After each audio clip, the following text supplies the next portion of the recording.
Hi viewers, welcome to our channel. ప్రస్తుతం మనతో పాటు ఇమ్మంది రామారావు గారు, సీనియర్ జర్నలిస్ట్, వారితో ఒకసారి మాట్లాడదాం. సార్ నమస్కారం. సార్ నమస్తే బాబు. సార్ మొన్న నేషనల్ అవార్డ్స్ ప్రకటించారు కదా సార్, అందులో మన టాలీవుడ్ చిత్రం కార్తికేయ 2 బెస్ట్ తెలుగు రీజనల్ ఫిలింగా ఎన్నికైంది సార్. అయితే ఇప్పుడు దీనిపైన అందరూ కూడా హర్షం వ్యక్తం చేస్తూనే ఇంకో క్వశ్చన్ కూడా రైజ్ చేస్తున్నారు సార్. ఒకే ఒక అవార్డు ఇవ్వడం ఏంటి టాలీవుడ్ ఇండస్ట్రీకి? అన్యాయం ఏమన్నా జరిగిందా? ఎందుకంటే ఇవాళ ప్రపంచ దేశాలన్నీ కూడా టాలీవుడ్ ఇండస్ట్రీ గురించి మాట్లాడుకుంటున్నాయి. దేశవ్యాప్తంగా అందరూ కూడా టాలీవుడ్ ఇండస్ట్రీని చూస్తున్నారు. మరి అటువంటి టైంలో కేవలం ఒకే ఒక సినిమా ఈ జ్యూరీకి కనిపించిందా? ఏదైతే సెలెక్టర్స్ ఉన్నారో వాళ్ళకి ఇది ఒకటే సినిమా కనిపించిందా? మిగతా వాళ్ళకి ఎందుకు ఇవ్వలేదు, ఎందుకు గుర్తించలేదు, ఏదైనా వివక్ష జరిగిందా అని చెప్పేసి మాట్లాడుకోవడం అయితే చూస్తున్నాం సార్. మీరేం చెప్తారు సార్ దీని గురించి? మనది కడుపు నిండిన బేరం అండి. ఆరంభ సూరత్వం. బాగా ఒళ్ళు మండితే లేస్తాం, మండి ఒళ్ళు కాలిపోయినంత వరకు మనం లేవం. చాలా ఒక బద్ధకంతో కూడుకున్నటువంటి ఎలర్ట్నెస్ లేదు. ఎప్పుడైనా సరే గట్టిగా కడుపు వరకు కడుపు కాలితే పరిగెడతాం, కానీ అసలు ముందే పరిగెత్తి లైన్లో ఉండం. అది మొదటి నుంచి అలాగే ఉంది. చూసారా మరి మలయాళ చిత్రం వాళ్ళు 5 రోజుల్లో 7 రోజుల్లో సినిమాలు తీసేవారు, మనల్ని మించిపోయారు. ఈరోజు కార్పొరేట్ ఫిల్మ్స్ చేస్తున్నారు వాళ్ళు.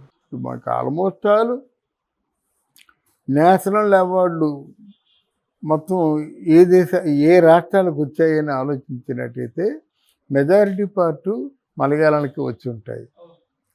ఎందుకంటే అది వాళ్ళు సినిమాకి కథ ప్రధానం, భారీ బడ్జెట్లు ఉండవు. వీళ్ళు ముమ్ముటి వీళ్ళందరూ వచ్చిన తర్వాత బడ్జెట్లు కానివ్వండి. అంతకుముందు ప్రేమనే జరిగి ఉండేవాడు, మనకి నాగేశ్వరరావు, రామారావు లాగా. అక్కడ కర్ణాటకలో ఏమో రాజకుమారు, ఇక్కడ ప్రేమ నజీర్ ఉండేవారు అన్నమాట. వాళ్ళు చాలా ఇండస్ట్రీని పెరగడానికి అవకాశం కల్పించారు బాబు. ప్రేమ నజీర్ ఏంటంటే ఒక్క హీరోయిన్తో 300 సినిమాల్లో చేశాడు. షీలా అనే సినిమా, ఆ హీరోయిన్తో. అంటే ఒక ప్రొడ్యూసరు ఉన్నాడంటే ప్రేమ నజీర్తో సినిమాలు చేస్తూనే పోతాడు. ఆయన రిటైర్ అయ్యే నాటికి ఒకవేళ మహా వచ్చినట్టయితే 1 లక్ష, 2 లక్షలు, 3 లక్షల రూపాయలు రెమ్యూనరేషన్కి రావచ్చు. కానీ ఇలాగా లక్షలు కోట్లు పెంచేయలేదు కదా. వాళ్ళు త్యాగం చేస్తూ ఇండస్ట్రీని పెంచారు. అలాగే అక్కడ ఉన్నటువంటి మలయాళం టెక్నీషియన్స్కి మన మలయాళం భాష సినిమాలంటే ఇంత కినుక, ఎంత చిన్న చూప అని అక్కడి నుంచి మొదలుపెట్టారు. మలయాళంలో అరవింద్ స్వామి కొంతమంది ఉన్నారంటే వీళ్ళందరూ సినిమా తీశారంటే అవార్డు వచ్చేయాలి. అంటే వాళ్ళు సినిమా కథ అనుకున్నప్పుడే ప్రపంచ సినిమాలు చూసేవారు. భారతదేశంలో అన్ని భాషల్లో సినిమాలు చూసేవారు. అందులో ఏ సినిమాని డిఫరెంట్ తీస్తే వాళ్ళకి ఎక్కుతుంది. అంత సర్వే చేసేవాళ్ళు. ఇప్పుడు నలుగురు చెప్పింది మనం చెప్పుకుంటే మనదెవరు చూస్తారు, మనదెవరు వింటారు. అది ఎప్పుడు కావాలి కదా. కాంపిటేటివ్ తత్వం వాళ్ళు ఉంది. ఇప్పుడు ఎవరికి పోలే గొప్పవాళ్ళు అనుకోవడం కాకుండా ఇది ప్రస్తుతం ట్రెండ్ ఏది నడుస్తుందో చూసుకొని దాని జోలికి వెళ్ళరు.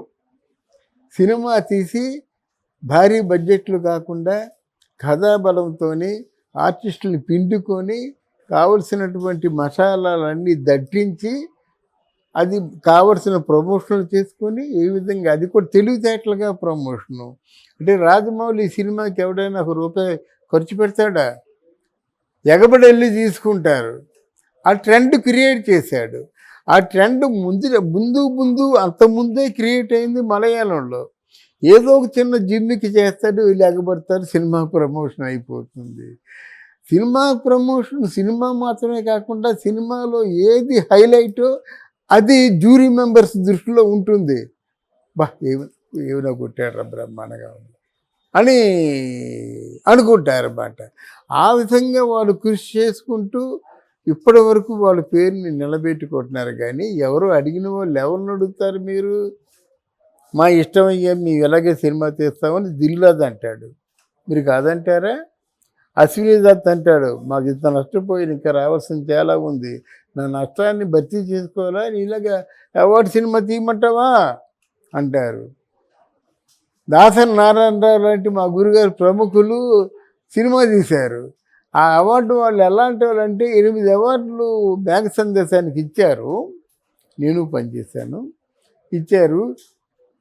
ఇంకొక అవార్డు ఇవ్వచ్చు దాసరి నారాయణరావు గారికి, మరి ఎందుకు రాలేదు? 8 శాఖలు నీకు అద్భుతంగా కనిపించి అవార్డు స్థాయిలో ఉన్నాయంటే వీటిని ఆవిష్కరించింది దాసరి నారాయణరావు గారు కదా, దానికి ఎందుకు ఇవ్వలేదు? ఇలా కొంతమంది డిసప్పాయింట్ అయిపోవడం, ఆ తర్వాత విశ్వనాథ్ గారి సినిమాలు ఆగిపోవడం, బాపు గారి సినిమాలు ఆగిపోవడం, వాళ్ళకి డైరెక్టర్స్ అంటే వీళ్ళే అనుకున్నారు, అప్పుడైతే అవార్డు ఇచ్చారు. ఇప్పుడు వాళ్ళ ఊహాగానంలో ఏమి లేదు. కానీ పుష్ప సినిమాకి చాలా నెట్వర్క్ జరిగింది, అలాగే ఆర్ఆర్ సినిమాకు కూడా చాలా గ్రౌండ్ వర్క్ జరిగింది. అలా జరుపుకోవాలి, ఒకసారి కాదు, ఏ సినిమా అయినా సరే మీకు బాగుంది అనుకునేసరికి గ్రౌండ్ వర్క్ జరగాలి. ఈ మధ్యకాలంలో నేను చాలా బాధపడింది ఏంటంటే, నాకు చిరంజీవి గారికి ఏ సంబంధాలు లేవు, ఏదో 2-3 ఫంక్షన్లో పక్క పక్కన కూర్చోవడం జరిగింది. అది నేను అంతగా గుర్తుంటాను అనుకోను. నేను ఆయన ఇండస్ట్రీకి వచ్చే ముందు ఏదో కనిపిస్తుండేవాడు. ఇక్కడ ఏమిటంటే సైరా నరసింహారెడ్డి అనే సినిమాకి ఆస్కార్ రాకపోవడం, కనీసం జాతీయ అవార్డు రాకపోవడం మన తాలూకు చేతగాని తనానికి నిదర్శనం. నాకు చిరంజీవి సినిమాల్లో కొన్ని సినిమాలు ఇప్పటికీ కూడా బయటికి చెప్పాలి. ఒకటి చంటబ్బాయి సినిమా, దానికి ఖచ్చితంగా ఆస్కార్ కానీ లేకపోతే జాతీయ అవార్డు కానీ రావాలి. ఆస్కార్ ఎందుకంటే ఇంగ్లీషు సినిమాలతో సిమిలర్గా ఉంది కనుక ఆస్కార్ అంటున్నాను. లేకపోతే చిరంజీవి గారికి అతి కష్టమైన క్లిష్టమైన నటన మాత్రం చేసింది చంటబ్బాయి. అది పబ్లిక్గా చెప్తున్నాడు, కాస్త వీడియో పెంచుకోండి, ఇంకొక వీడియో వేసుకోండి. రెండో సినిమా ఏంటంటే ఆపద్ బాంధవుడు.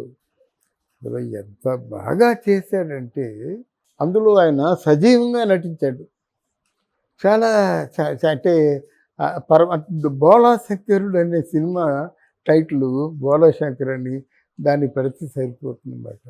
ఆ సినిమాలో చిరంజీవి చేసిన చిరంజీవి క్యారెక్టర్ బోళాశంకర్ అన్నమాట. చాలా అద్భుతంగా చేశాడు. ముఖ్యంగా ఆ పిచ్చివాడిగా ఆ అమ్మాయిని రక్షించుకోవడంలో చేసినటువంటి పెర్ఫార్మెన్సు. తర్వాత ఏమో ఆయన కూడేసిన డబ్బులు పశువుల మొత్తం అందులో పశువులన్నీ అమ్మేసి పాడియావులు అమ్మేస్తాడు. ఆ గురువుగారి తాలూకు ఆ పుస్తకం కవి కావ్యాన్ని నచ్చి వేయించడం కోసం చాలా, అంటే నాకు చాలాసార్లు ఏడ్చేశాను. నేను ఏ సినిమా అయినా సరే పరిశీలనాత్మకంగా చూస్తాను, కానీ ఆ సినిమా చూసి ఏడ్చేశాము. వల్ల ఆ సంవత్సరం అవార్డు రాకపోతే నాకు ఏందుకే ఈ అవార్డు మూసేసుకోండి అని చెప్దు అనిపించింది అన్నమాట. ఇప్పుడు ఎవరైనా కష్టపడి చేసినప్పుడు అవార్డు రావాలి. అరే చంటబ్బాయి మిస్ అయిపోయాడు. ఆత్మందు కూడా అంత పెర్ఫార్మెన్స్. అంతవరకు చిరంజీవి అంటే చంటబ్బాయి ఖైదీ చూసినంత వరకు చిరంజీవి గారిని పెద్ద ఏదో డ్యాన్సులు ఫైట్లు అనుకున్నారు. ఆల్మోస్ట్ ఖైదీ చూసి ఒక ట్రెండింగ్ స్టారు, ఇంగ్లీష్ స్టార్ లాగా ఉన్నాడు అనుకున్నారు. ఆయన ఫిజిక్ అంతా కూడా అలాగే ఉంది. ఇంగ్లీష్ స్టార్స్కి లేనటువంటి గొప్పతనం కూడా చిరంజీవికి ఉంది. కానీ ఆత్మబంధు చంటబ్బాయి ఆత్మబంధువు మాత్రం ఆ అవార్డులు ఇవ్వకపోవడం సిగ్గుచేటు. సింపుల్. సైరా నరసింహారెడ్డి అండి, ఆయన ప్రాణాలు పెట్టి యాక్ట్ చేశాడు.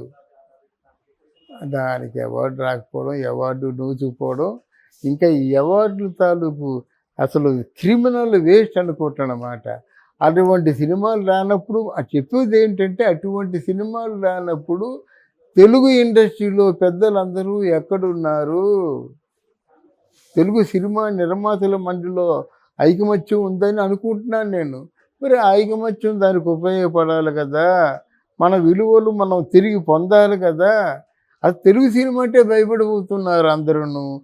ఇటువంటి పరిస్థితుల్లో మనకి అవార్డు రాకపోవడం ఏమిటి అని ఎవరికి వారే ప్రశ్న వేసుకోవాలి. Thank you so much sir. Thank you అమ్మా.